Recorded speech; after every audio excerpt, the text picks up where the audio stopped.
Така изглежда стената на жилищен блок 15 в Смолянския квартал Невястата. Саниран съвсем наскоро, блокът вече има нужда от ремонт.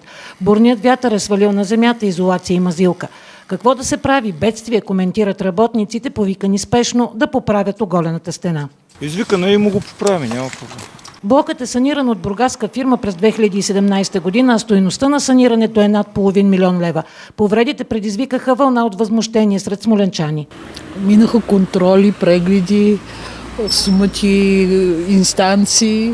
За мен това не е нормално. Това не е направена работа както трябва, какво да е нормално. То се вижда, ето го. То тук няма никакви дюбели, аз като гледам от тази страна и дюбелите не се слагали.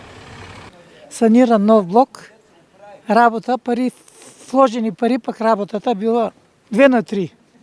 Фирмата, изпълнител на санирането и строителния надзор веднага са били уведомени с писма за повредите, каза заместник-кметът на Смолян Мариана Цекова.